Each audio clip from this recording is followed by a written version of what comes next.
probably the biggest party I've been to this year. Dude, I know you're not going to believe me. No one will believe me.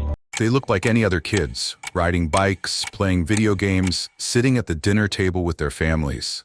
But beneath the surface, something was deeply broken. These weren't crimes committed in the heat of the moment. They were planned, deliberate, and executed by children who believed the only way out was murder. Some were as young as 11 or 12. They didn't just lash out. They studied their parents' routines, stole weapons, and waited for the right moment. Some claimed abuse. Others wanted freedom. A few offered no reason at all. What followed were scenes no one could forget. 911 calls made by the killers themselves, courtroom trials where they sat stone-faced, and life sentences handed to children who had barely started adolescence. In this video, we uncover the most disturbing cases of kids who killed their parents, how they did it, why they did it, and what became of them after the headlines faded. These stories don't just shock, they force us to question everything we think we know this about. way,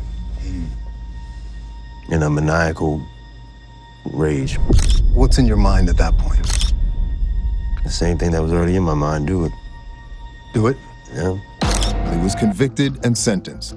It is hereby the judgment and sentence of the court that as to both counts 1 and 2, the defendant be sentenced to life. Probably the biggest party I've been to this year. Dude, I know you're not going to believe me. No one will believe me. I freaking killed somebody. I went by his parents' room, I saw a splatter. Story making national headlines. Mom was killed first, then Dad. Case 1. Tyler Hadley. Tyler Hadley was a 17-year-old living in Fort Pierce, Florida, when he plotted the unthinkable. In the weeks leading up to July 16, 2011, he posted on Facebook, "Party at my crib tonight, maybe." It was not an invitation. It was a prelude to something far darker. That afternoon, after dosing himself with ecstasy, Tyler waited until his mother, Mary Jo, was working in the family room. With a hammer hidden in his jacket, he struck her repeatedly. When his father, Blake, arrived, he did the same to him. Both died from blunt force trauma. Tyler wrapped their bodies in trash bags and moved them into a bedroom. Then, over the next 3 hours, he wiped surfaces, moved furniture, and covered the stains before texting invitations to about 60 friends. By evening, the house was filled with teenagers laughing, playing beer pong, smoking cigars. The murders were concealed just one room away. The partygoers later remembered a weird smell, a rapid disappearance of Tyler's subdued behavior, but assumed he'd simply been stressed. Some left early, others stuck around. Tyler even showed a friend the bodies, almost like confirmation of his own legend. That friend took a selfie with him and stayed at the party until he finally called a hotline tip and authorities flooded in. Tyler was arrested early the next morning. The investigation revealed premeditation. Tyler had hidden his parents' phones, locked their dog in a closet, and accessed their bank accounts to withdraw money for the party. Law enforcement treated it as a textbook murder fueled by resentment and a desire for independence. During interrogations, Tyler claimed substance abuse, depression, and pressure from parents planning to send him to a treatment facility he didn't want. But he also admitted he thought no one else had ever thrown a party after killing their parents, a chilling admission that revealed calculated detachment. Tyler's trial didn't include a jury. In early 2014, he entered a no-contest plea to 2 counts of first-degree murder with a weapon. At sentencing, according to trial testimony, 2 mental health experts described his emotional age as closer to 12. One psychiatrist diagnosed him with severe depression, drug dependency, and lack of remorse or understanding of consequence. Despite that, the judge rejected claims of psychosis or hearing voices, labeling Tyler a manipulator. The murders were called brutal, heinous, and premeditated. He received 2 consecutive life sentences without the possibility of parole. Just months later, America's juvenile sentencing law shifted. In 2012, Supreme Court precedent banned automatic life without parole for minors. Tyler's sentencing fell into a transitional period. In 2016, an appeal court overturned the original sentence, ruling the court had not considered proper alternatives, such as a review after 25 years. A resentencing hearing followed, but in 2018, the judge reaffirmed life in prison, this time with provisions for judicial review after 25 years. Prosecution argued that the calculated features of Tyler's offense, the planning, execution, and party, left no room for leniency. Within prison, Tyler developed a disturbing reputation. He called himself Hammer Boy, signed autographs for inmates, and reportedly joked about the murders. Yet over time, he wrote letters expressing remorse and reflections on mental health treatment. His case resurfaced constantly in discussions about juvenile justice reform. When should age protect someone? And when does crime demand finality over rehabilitation? Tyler Hadley's actions prompted legislators to discuss age, intent, and sentencing guidelines. Florida rewrote its laws on juvenile violent offenders, adding clearer standards for mental health assessment, competency hearings, and alternatives to direct adult sentencing. Tyler became the poster child of extreme juvenile sentencing and the limits of applying adult punishment to teenage minds. This story goes beyond murder statistics. It interrogates how adolescent minds break and whether justice systems are equipped to handle premeditated violence by minors. Tyler was not just a teenager with a hammer. He was a teenager who believed he could erase his parents and problem-solve social life with blood-stained hands and a party invite. The psychological profile shows emotional immaturity, identity crisis, substance abuse, and attention-seeking behavior turned lethal. The legal proceedings exposed flaws in youthful sentencing laws. The sentencing hearing revealed the stark divide between mental health mitigation and punitive justice, and the aftermath raised the question, is rehabilitation possible when the crime is that complicated? With every element in play, investigation, psychological profile, legal proceedings, sentencing hearing, and the possibility of rehabilitation or resentencing, this story holds tension beyond gore. It exposes a family's destruction, a teen's unraveling, and a society confronted with whether children who kill parents should ever return from prison. That tension lingers. Tyler remains incarcerated, his name etched into legal precedent. His victim's family continues to mourn, and the memory of an unimaginable betrayal remains on permanent display. Pause. 4 seconds. Case 2. Gypsy Rose Blanchard. Whose idea was it to kill your mother? Mine. Charged in the murder of Dee Dee Blanchard, including her daughter Gypsy and her boyfriend Nicholas Godejohn. Okay, I'll admit it. I did actually stab her. You decided to kill your mother, is that correct? Yes. Blanchard. Gypsy Rose Blanchard lived most of her life under the illusion that she was seriously ill. Her mother, Dee Dee, fostered that illusion with surgical procedures, feeding tubes, wheelchairs, and medical claims that Gypsy suffered from leukemia, muscular dystrophy, seizures, vision, and hearing issues, none of which were real. Doctors eventually grew suspicious, and Dr. Flasterstein, a neurologist, noted there was no evidence of her purported conditions. Despite his doubts, he failed to report them to authorities, and Dee Dee quickly moved Gypsy to other doctors who offered no scrutiny. By her mid-20s, Gypsy had been frozen in childhood, convinced she was permanently sick. Even as a young adult, she relied on a feeding tube and oxygen tank, wore wigs to simulate hair loss from chemotherapy, and walked with the high-pitched voice of someone half her age. The world around her saw a fragile invalid. The truth hidden in plain sight. That environment gave birth to severe emotional isolation. By her early 20s, Gypsy had arranged secret online connections. On a Christian singles site, she met Nicholas Godejohn, a man 10 years older who would become an accomplice. In June 2015, Gypsy and Nicholas implemented their escape plan. Dee Dee had left them alone for medical appointments. Gypsy unlocked the door and let Nicholas inside. She provided duct tape and gloves, then led him past obstacles to her mother's bedroom. While Gypsy hid in the bathroom, Nicholas stabbed Dee Dee 17 times as she slept. Afterward, they fled with thousands of dollars Dee Dee kept from child support checks. They discarded the murder weapon in Wisconsin and later boarded a bus together. Friends and neighbors grew suspicious when posts appeared on Dee Dee's Facebook account, despite her being known to disappear on medical trips. Concerned acquaintances broke a window to confirm something was terribly wrong. When authorities entered, they discovered Dee Dee's body, but Gypsy was missing. Investigators traced the Facebook IP to Wisconsin, leading to the arrest of the pair within hours. In court, the contrast between Gypsy's public persona and private reality became central. Her legal team emphasized the years of medical abuse and manipulation consistent with what psychologists call factitious disorder imposed on another, FDIA, formerly Munchausen syndrome by proxy. It was argued she had no independent agency to make choices until she plotted to escape a cage built by her own mother's lies. Prosecutors acknowledged her involvement but offered a plea deal, second-degree murder, to avoid putting her mental state on full trial. In 2016, Gypsy pled guilty, and the court handed down a 10-year prison sentence.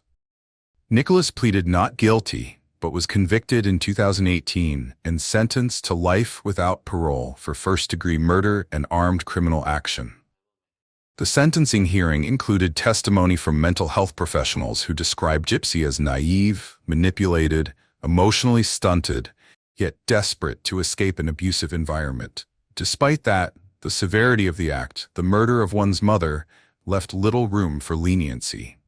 Behind bars, Gypsy remained a symbol of ethical complexity. Documentaries like HBO's Mommy Dead and Dearest sparked public debate. Her reality TV show and interviews reignited interest after her release. On December 28, 2023, she walked free, having served about 8.5 years. She quickly shared that prison offered more freedom than she ever had with Dee Dee. Public conversation continues. Gypsy has called her story a cautionary tale. In interviews, she emphasized that therapy was denied in prison, a failure of the system given her traumatic childhood. Criminal justice advocates point to her case as an example of how psychological abuse can warp consent and how sentencing options must account for developmental coercion, not just criminal outcome. Lessons from this story extend beyond scandal. It underscores the importance of safeguarding vulnerable children, especially those whose caregivers exhibit control through medical mistreatment. Mandated wellness checks, better professional training to identify FDIA, and systems that protect children from charismatic manipulation became national talking points after Dee Dee's death. In the courtroom, the case pressured reform.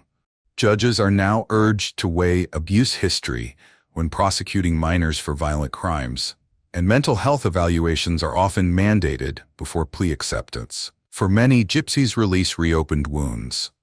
Dee Dee's family members expressed anger and ongoing grief, resisting media narratives that cast Gypsy solely as a victim.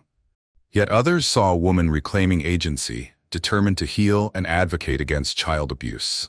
Gypsy has published a memoir, and a Lifetime docuseries now charts her post-prison life.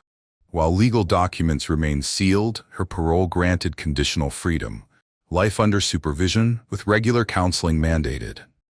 Gypsy Rose Blanchard's case occupies a complex space between culpability and survival. It probes unsettling questions. When does a child's desperation become criminal conspiracy? Can justice acknowledge abuse without excusing murder? How do courts balance evidence of manipulation against the desire for escape?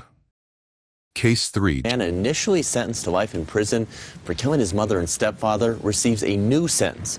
Jacobine was 15 years old when the murders happened in Woodland Park.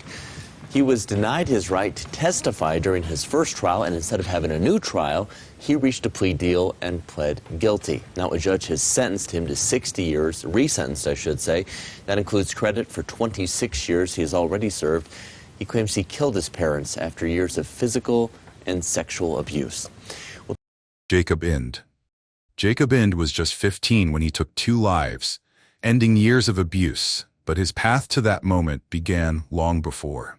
In Woodland Park, Colorado, he lived under a roof where control, humiliation, and violence were daily routines. His mother, Pamela, and stepfather, Kermode Jordan, punished Jacob and his brother relentlessly. Beatings, hurtful words, and terror that left them fearful even of their own home. His older brother, Charles, later testified that Kermode held the boys during so-called bath sessions, tying them to a toilet and humiliating them. Jacob himself described feeling like a ghost in his own life, a boy torn between love and fear, careful to stay silent. By December 17, 1992, Jacob saw death as his only options. He initially hired a friend, 18-year-old Gabriel Adams, to kill his mother and stepfather. When the plan failed, Adams shot at them, but they survived. Jacob walked into the room, grabbed a knife, and shot both in the head, ending their lives. He was arrested later that day, moving through the same halls of a school counselor meeting he'd attended earlier, as if his ordinary teenage life never cracked open. The investigation revealed Jacob's emotional age was far younger than his calendar years. Psychiatrists later testified he lacked empathy, exhibited flat affect, and struggled to display remorse. He described his childhood home as designed to break him. Pamela loomed large, wielding dominance with detachment. As Jacob later said, "I was silly putty. If they told me to plead guilty, I would have done it." At his 1994 trial, the defense tried to introduce evidence of sexual abuse and past trauma, but Jacob never took the stand. His defense attorney feared the jury would misinterpret his stoic demeanor. Prosecutors emphasized the brutality and premeditation, the hiring of Adams, the multiple weapons, the control over the scene. Jurors convicted him of 2 counts of first-degree murder, and he received back-to-back life sentences, becoming the youngest person in Colorado history to serve life without parole. Over time, the convictions sparked legal scrutiny. In 2017, Jacob's motion to overturn, based on the fact he'd never been allowed to testify and concerns about ineffective representation, succeeded. A judge granted a retrial option. His attorney had been suspended for threatening to withdraw if Jacob testified. That procedural failure violated his rights and prompted reevaluation. Jacob's older brother testified again during the retrial phase, describing emotional torture and manipulation, while mental health professionals painted a portrait of a boy raised under unrelenting fear. Jacob read aloud a statement in court. "Growing up, torn between love and terror, how could I have a nice birthday party and then here I was a disgusting, rotten boy?"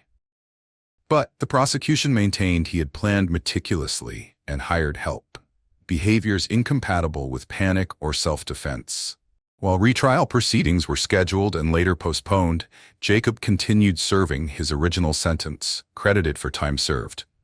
Jacob's case stirred legal debate across Colorado and beyond, especially around prosecuting minors for parricide.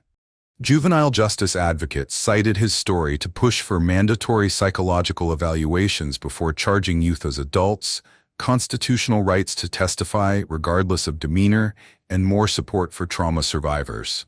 His contention that multiple mandated reporters ignored signs of abuse led to a civil lawsuit filed on his behalf, accusing school officials and social workers of negligence, and prompting calls for systemic reform. Within prison, Jacob spent decades in solitary confinement. He pursued Bible study classes and wrote letters collecting religious metaphors, yet mental health assessments remained scarce. Officials described him as emotionally underdeveloped, leading some to question whether prison, a regimented environment, became a default substitute for therapy. Even then, Jacob insisted who he was inside had frozen at 15. The case challenges the viewer to balance empathy with accountability. Jacob killed his mother and stepfather, but he also endured years of manipulation and abuse. His psychological profile shows a boy who detached from childhood pain by dissociating.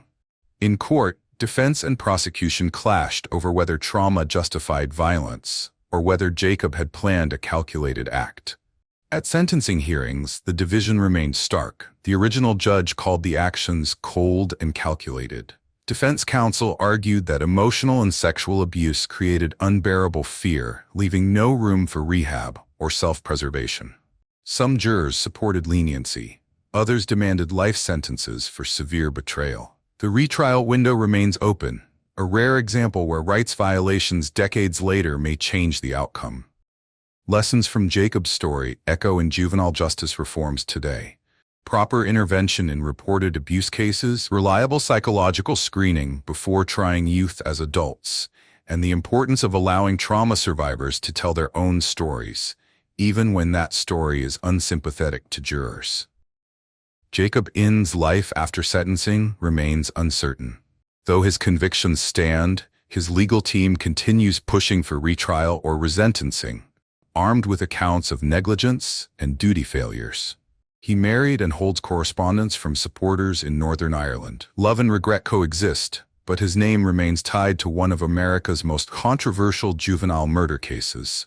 What remains unresolved is the question: when trauma becomes violence, how does a justice system respond? Jacob Inn's crime was undeniable. So too was his suffering. Whether law should prioritize rehabilitation or retribution remains a battleground, made bitter when the accused was once a frightened 15-year-old boy. Case 4. Christopher Pittman. Christopher Frank Pittman was only 12 when he traveled from Florida to live with his grandparents in Chester, South Carolina. His father believed a change of environment might help Christopher deal with mounting emotional struggles. He had previously run away, threatened self-harm, and been placed on antidepressants.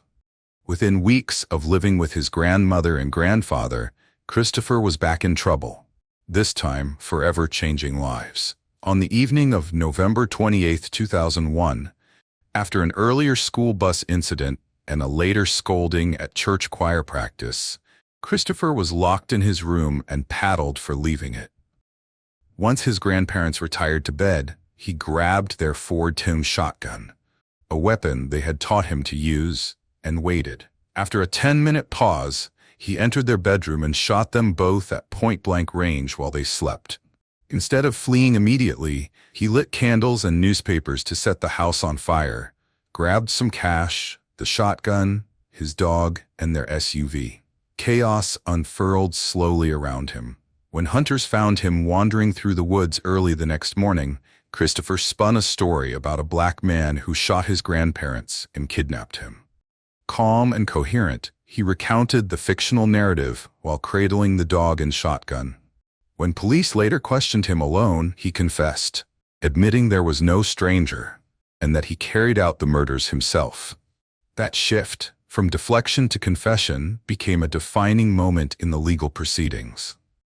Psychological assessment played a critical role. The court presumed that children under 14 may lack the capacity to form criminal intent. Yet, during trial testimony, experts and observers testified that Christopher understood right from wrong. Hunters described him recounting his false narrative with composure. Investigators noted his deliberate preparation, waiting quietly, loading the shotgun, staging arson. One psychiatrist explained that Christopher expressed no remorse, insisting his grandparents had deserved it. The jury was asked to weigh trauma and medication against planning and awareness. At trial in 2005, Christopher faced adult charges for double murder and arson. The defense argued involuntary intoxication.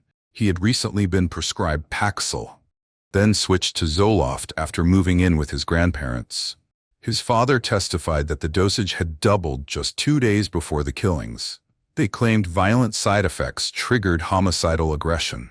Christopher's emotional volatility, prior self-harm threats, behavioral meltdowns, and social withdrawal became central to the defense. But the prosecution countered that rational planning and deception contradicted drug-induced psychosis. Jurors sided with the state. Christopher was convicted and received the minimum permissible sentence, 2 concurrent 30-year terms. The sentencing hearing laid bare a nation's struggle to reconcile youth, mental health, and violence. Prosecutors painted a picture of brutal betrayal, grandparents murdered in cold blood by the grandchild they sheltered.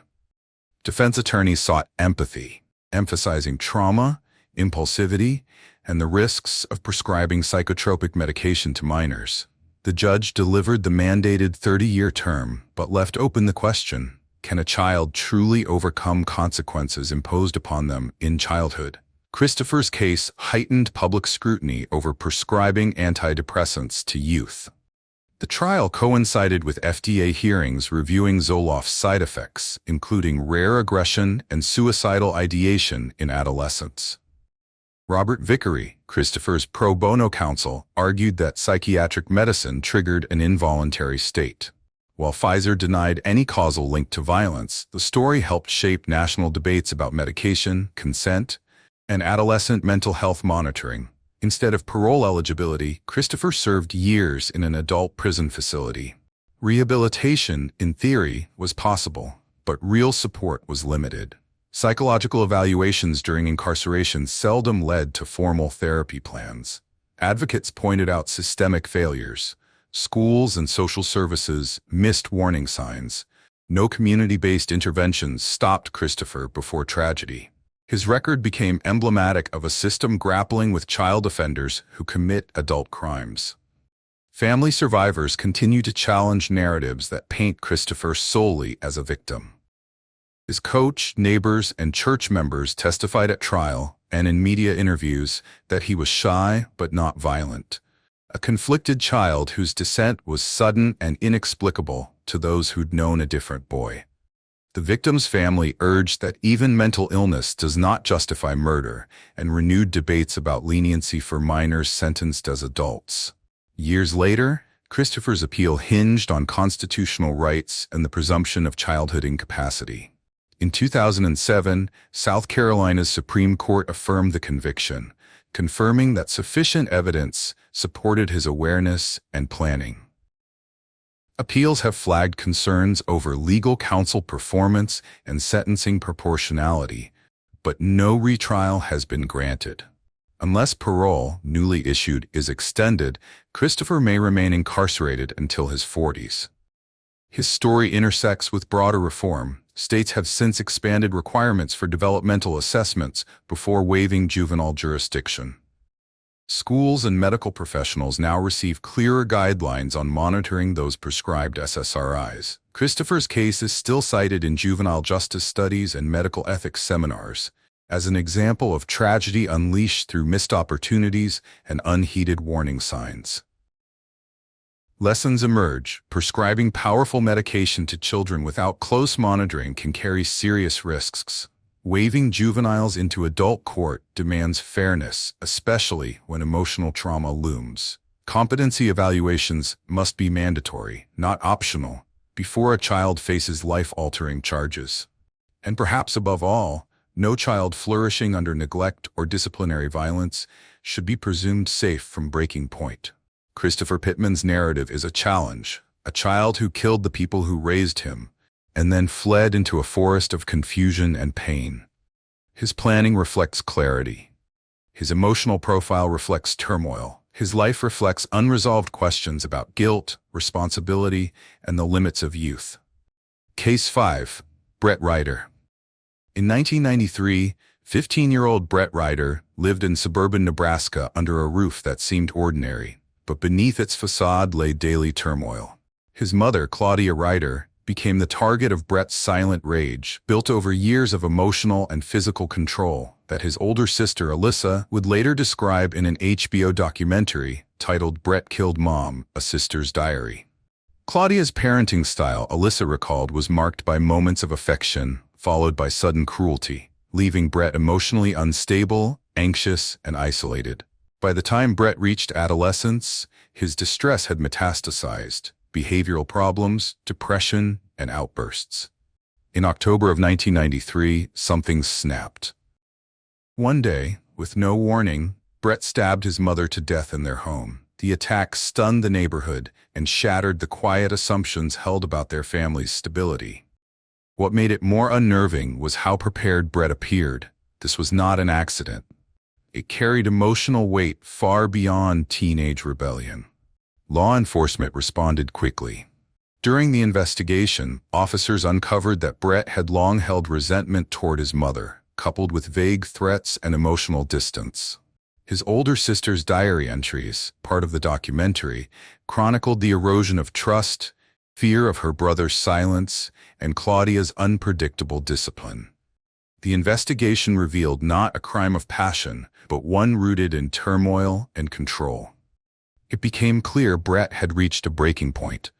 During legal proceedings, Brett was tried as a juvenile, but because he was close to 18 and the crime so severe, he was transferred to adult court.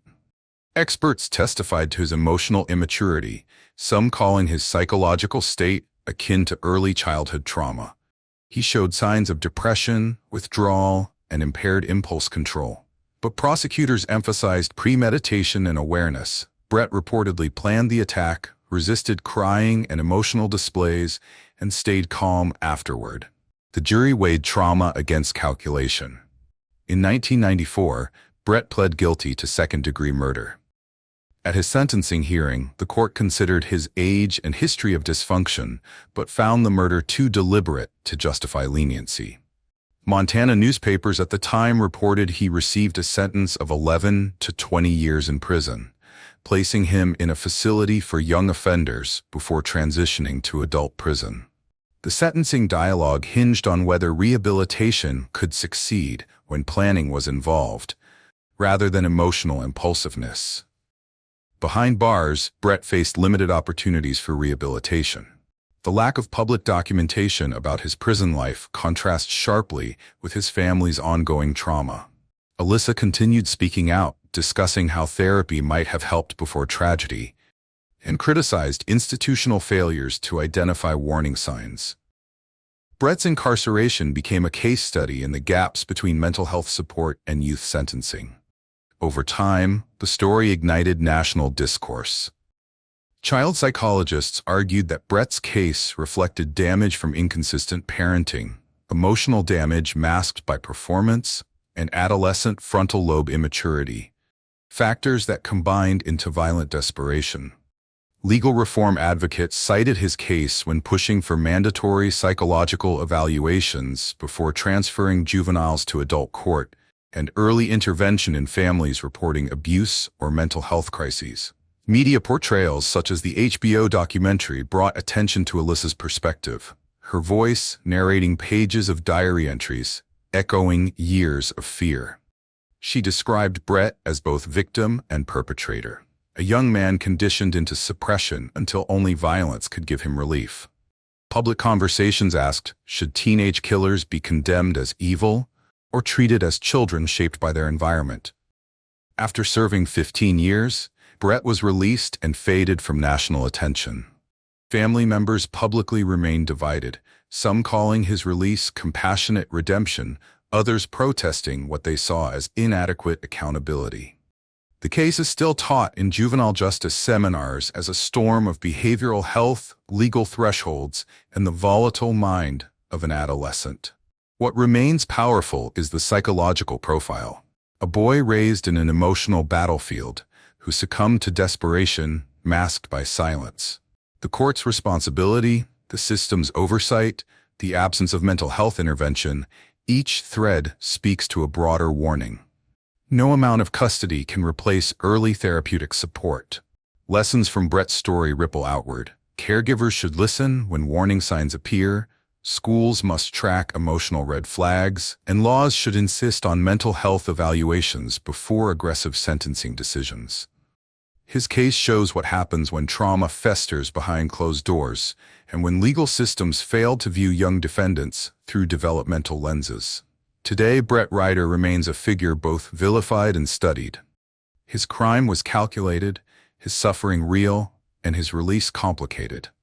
His life after prison is a quiet contradiction to the sensational headline.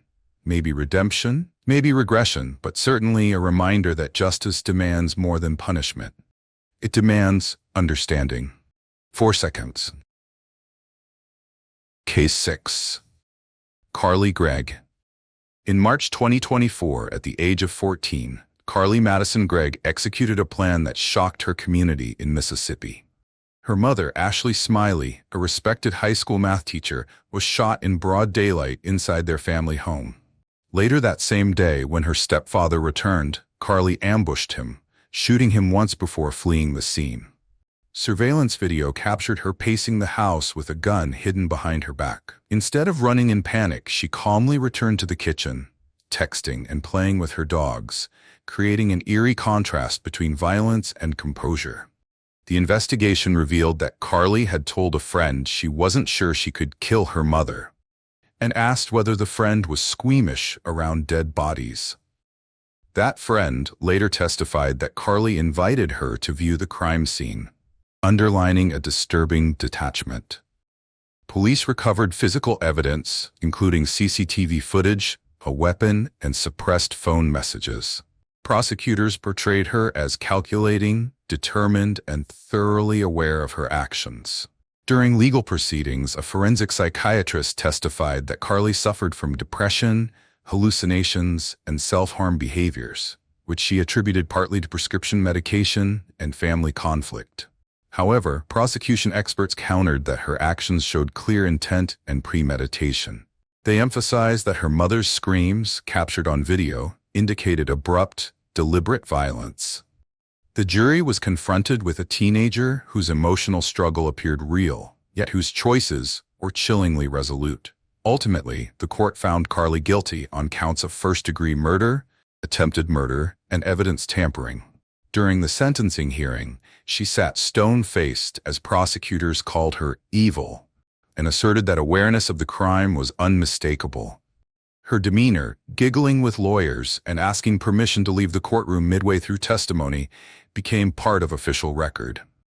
The judge imposed a mandatory life sentence without parole, citing the severity of premeditation and the need to protect public safety. Psychological analysis of Carly's case highlights a complex profile: intense emotional disconnection, self-harm history, possible psychosis, yet clear evidence of rational planning. Was this the product of a broken emotional landscape or deliberate violence? Experts argue that some teenagers may internalize pain to the point where control or violence feels like agency. The broader impact of the case has inspired discussions in juvenile justice reform. Legal advocates argue that mandatory psychological assessments should be conducted before trying minors as adults, and mental health screening must become standard in youth homicide cases. Schools and family services are reminded to treat adolescent warning signs, like depression, suicidal ideation, or violent ideation, with urgency, not dismissal. Carly's case also raises uncomfortable questions about how society interprets grief. During the trial, surveillance showed her mourning, while evidence indicated she had asked friends to join her at the body. Was public grief sincere remorse, or performance shaped by remorse? The disconnect between her personal episodes and legal guilt forced courts to consider layered motives, not obvious mental illness, but emotional dissociation. In the aftermath, victims' advocates spoke of Ashley Smiley as a devoted teacher and mother whose life was extinguished by a child she trusted. They argued that no trauma or mental health struggle justifies premeditated murder. Meanwhile, mental health supporters emphasized that self-harm, hallucinations, or childhood dysfunction should prompt intervention before an adolescent spiraled into lethal behavior. Psychological research on teenage brain development underscores risk factors: underdeveloped impulse control, heightened emotional reactivity, and identity confusion. In Carly's case, prescription medications may have contributed to an emotional breakdown, but the evidence of plan-making suggested cognitive awareness remained intact. Media portrayals, from true crime reporting to local documentaries, spurred continued debate. Carly Gregg became a polarizing figure in juvenile crime, characterized by some as an evil teen and by others as a depressed child pushed past breaking point. Her story remains a default entry in think pieces about emerging violence among youth, school safety, and mental health gaps. Lessons from her case are stark: instability, untreated psychological distress, and access to a weapon created a lethal combination. When safety systems, medication monitoring, school counseling, family check-ins fail, the fallout can be irreversible. Post-conviction, advocacy groups continue to push for legislation mandating mental health evaluations before setting bail or sentencing decisions in youth crime. Carly Gregg's name remains etched in court records and in broader conversations about adolescent violence. Her life sentence without parole reflects a justice system that prioritized public safety over rehabilitation. Yet her psychological profile reminds us of youth vulnerability, emotional isolation, and breakdown. Importantly, her case underscores the necessity of early mental health intervention and mandated reporting. It spotlights the need for trauma-informed care in schools and oversight of at-risk teens prescribed psychotropic medication. It also underscores the dark reality that children in pain can cross lines no one expects, and that systems must do better before that breaking point is reached. Case 7. Ashley Martinson. On March 7, 2015, Ashley Ann Rose Martinson celebrated her 17th birthday in Rhinelander, Wisconsin. But the next morning, she broke her isolation, shooting her stepfather, Thomas Tony Ayers, with a shotgun, then fatally stabbing her mother, Jennifer Ayers. The violence was sudden but rooted in years of alleged abuse. Ashley's social media revealed a teen grappling with fear, anger, and betrayal. Family members later reported that Tony had verbally and physically abused her mother and that Ashley herself had suffered control and threats.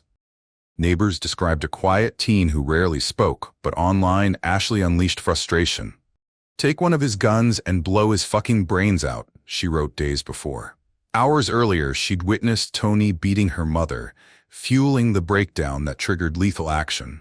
In the moments after, she locked her younger siblings in a closet with food and said he had killed their father.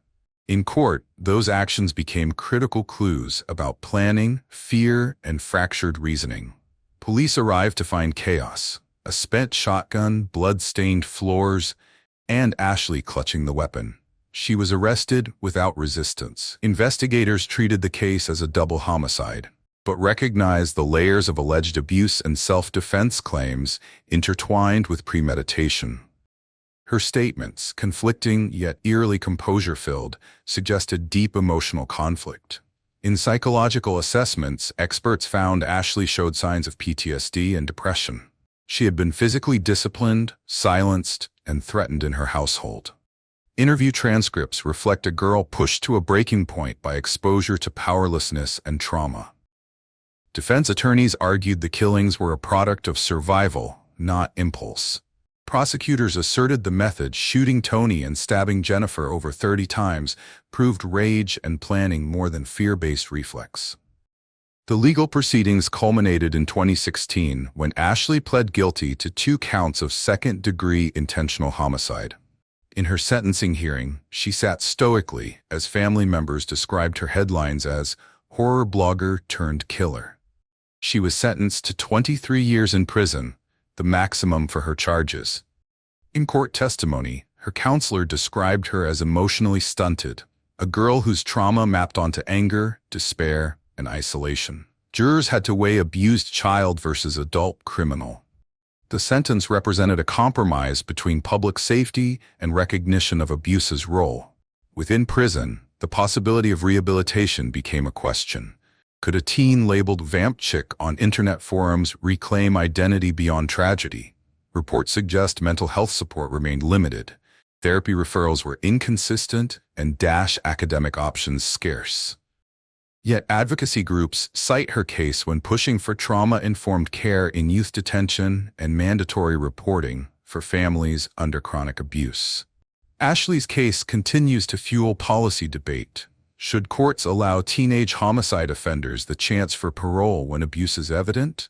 Her advocacy, after release, she began speaking about the need for intervention before violence, and her younger siblings' experiences testify to the long-term impact.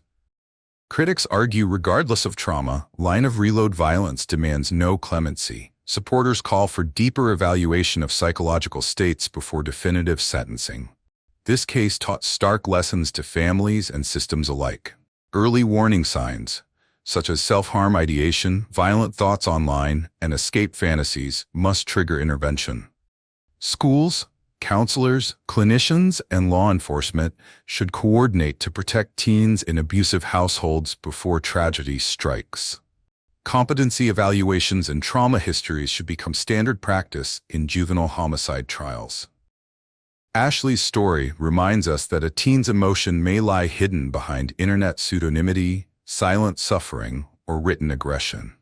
Her life illustrates how access to weapons and mental health breakdown can escalate into lethal function.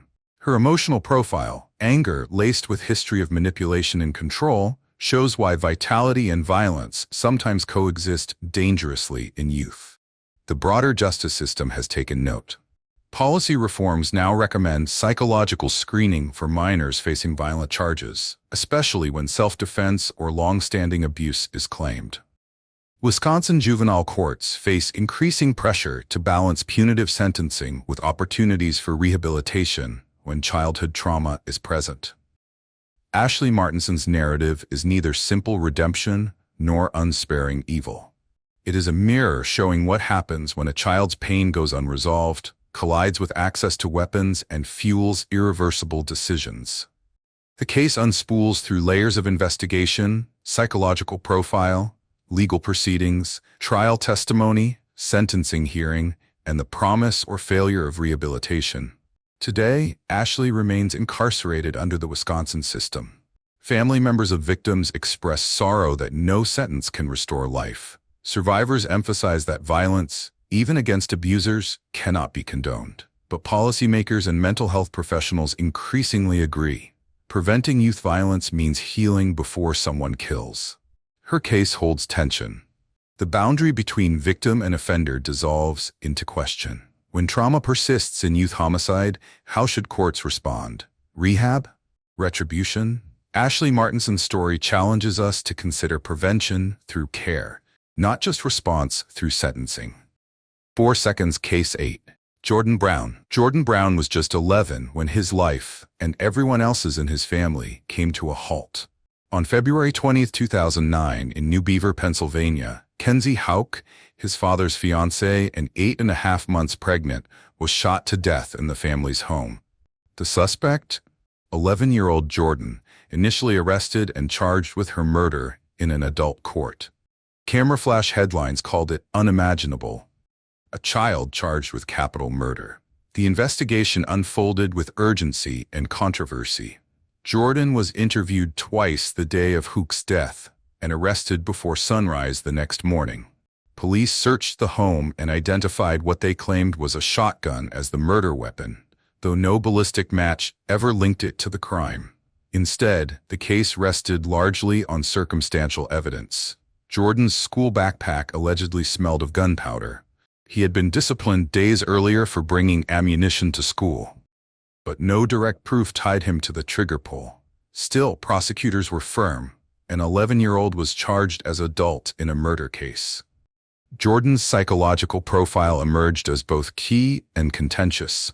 Defense attorneys described a quiet, confused child with no history of violence. Witnesses portrayed him as a 5th grader who loved baseball and video games. Experts testified that he struggled to understand the gravity of the charges and that false confessions were not uncommon at his developmental stage. Critics of the prosecution argued that Jordan lacked the capacity to form criminal intent, step 1 in juvenile psychology. At the legal proceedings, prosecutors pressed forward, emphasizing that Kenzie was pregnant and the crime warranted adult prosecution. School incidents and unverified gunpowder claims framed Jordan as intentional. The case became a test of juvenile justice limits. How far can a child be treated like an adult under the law? In 2010, Jordan was adjudicated delinquent of first-degree homicide and the criminal homicide of an unborn child, similar to a conviction, and sent to a juvenile facility. He spent 7 years behind bars before Pennsylvania's highest court intervened. In 2012, the Pennsylvania Supreme Court overturned his findings unanimously. The court ruled that evidence wasn't sufficient to prove Jordan pulled the trigger or even intended to kill. His conviction was vacated entirely. Jordan, then 14, walked free and was released 2 years later in 2016 after 7 years of custody. The court's unanimous decision acknowledged that children are developmentally incapable of forming adult-level intent under vague or speculative allegations. The sentencing hearing in his civil lawsuit, which concluded in late 2024, addressed the conduct of investigators. Jordan had sued the state troopers for malicious prosecution, claiming sloppy evidence handling. Although he lost the suit, jurors felt troopers acted in good faith. The case sparked national discussion on how juvenile suspects should be treated under law enforcement. Jordan's story unsettled public perception. Was he a child capable of murder, or a victim of a flawed system? While some viewed his release as justice served, victims' rights advocates stressed that an unborn child died and evidence gaps should not negate grief. Meanwhile, legal scholars and child psychologists cited the case when pushing for reforms, calling for mandatory legal representation for minors, protection against interrogation without counsel, and strict scrutiny before charging children as adults. Lessons from this case resonate deeply. Courts must consider developmental immaturity before equating adolescent behavior with intent. Psychological evaluations should be mandatory, and evidence should be more than speculative. Just because a minor is accused doesn't mean they function like an adult suspect. Schools, law enforcement, and families all face responsibility for recognizing early warning. Anger, isolation, or disciplinary incidents may signal risk, but don't justify conviction without proof. Jordan's name reemerged again through media interviews. At 21, he described the lost years as stolen childhood, social rituals absent, milestones missed, and school years erased. He told ABC News, "I'm innocent. That's what I want people to know." His resilience raised questions. How do you reclaim life after the system declares you guilty? The case has influenced juvenile policy reforms in several states. Pennsylvania lawmakers now prohibit adult fever charges for children under 12 and require independent oversight of cases before filing murder charges. National child advocacy groups use Jordan's story to argue for mandatory recording of interrogations, presence of guardians during questioning, and higher standards for forensic evidence. They remind that rehabilitation must start with fairness, time, not just custody. Jordan Brown's name may not carry the violence of other teenage killers, but the case highlights the real danger. Sometimes the system's handling of a child is the gravest harm.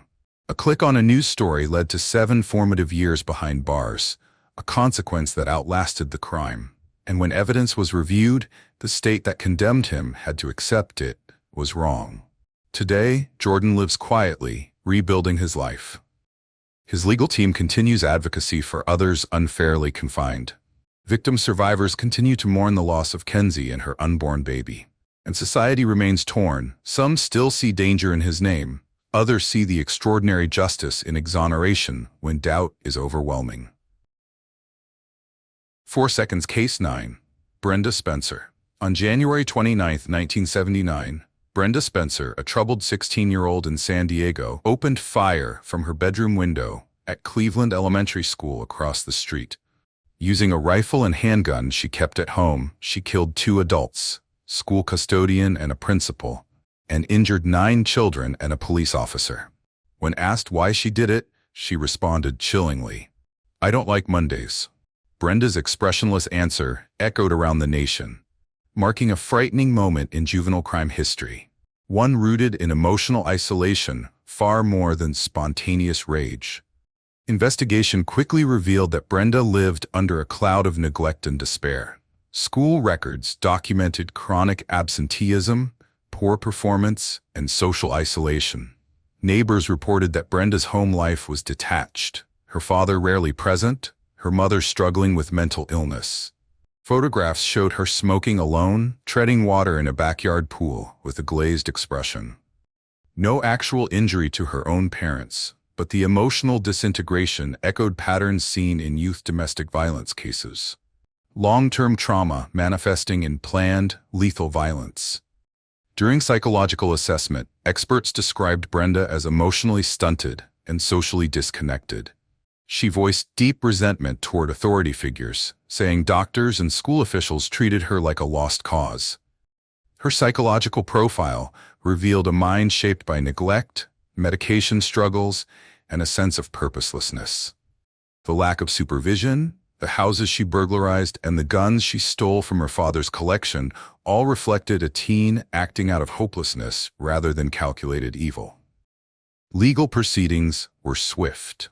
At 16, Brenda was tried as an adult. She pled guilty to 2 counts of murder and several counts of assault with a deadly weapon.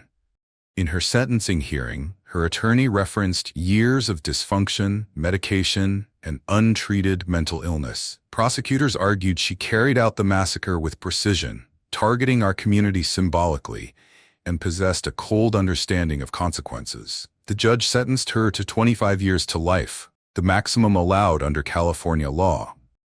Behind bars, Brenda's chances at rehabilitation remained constrained. She was incarcerated at the California Institution for Women, where she reportedly received minimal therapy. Requests for parole were repeatedly denied. Victim families, community members, and the broader public demanded no chance of early release. As parole hearings resumed, decade after decade, Brenda continued to express remorse, but also maintained that she acted out of nihilistic desperation, not impulse. Her case forced public conversation about teen access to firearms, cognitive and emotional development, and how chronic neglect shapes violent behavior in youth. Trial testimony revealed that Brenda had been prescribed Ritalin and other psychiatric medication at 13, not uncommon, but often without adequate monitoring. Advocates cited Spencer's case when pushing for education policy reforms, gun access laws for minors, and mandatory social services intervention. Brenda Spencer's story continues to be studied in criminal justice and psychology courses. Documentaries and news portraits often emphasize that her violence came not from a moment of teenage fury, but from long-simmering emotional trauma unmet by family or systems. Her "I don't like Mondays" response became shorthand for cold rationalization, but psychologists contended it was emotional numbness screaming for help. Her case remains a cautionary tale. Early intervention in troubled households might prevent school shooters. Access to unmonitored guns allowed escalation, and neglect combined with mental illness demands societal response before tragedy. Today, Brenda remains imprisoned more than 40 years later, denied parole multiple times, her case a permanent fixture in debates about juvenile sentencing, rehabilitation versus protection, and whether young people should face life-altering consequences for crimes tied to systemic failures. Lesson threads through her story. Untreated emotional wounds among youth can yield the most destructive outcomes. Schools must recognize signals of isolation. Mental health treatment must be proactive. Firearms must be inaccessible to adolescents. Her sentence underscores the conflict between public safety and redemption and raises the question, when a child kills not just strangers, but the life they once held, should punishment eclipse possibility for change? Brenda Spencer's case crosses the same threads as parental homicide. Trauma-laden adolescents accessing weapons, emotional isolation, and calculated violence. It reminds us that whether the target is a parent, a child, or a community, the roots of youth homicide demand deep attention to mental health, justice reform, and prevention. Pause 5 seconds. If these stories made you think twice, if they gripped you, shocked you, or left you craving to know what lies beneath the surface, hit that subscribe button now and join the Mindframe True Crimes family. Every week, we dive deeper into the hidden corridors of the human mind, unraveling the truths behind the headlines and the secrets even courtrooms can't fully reveal. And to all my loyal subscribers and returning viewers, thank you for keeping your mind in the frame. You're the reason we can keep shining a light into the world's darkest corners. Stay safe, stay vigilant, and remember, the mind is the most dangerous place of all. This is Mindframe True Crimes. Until next time.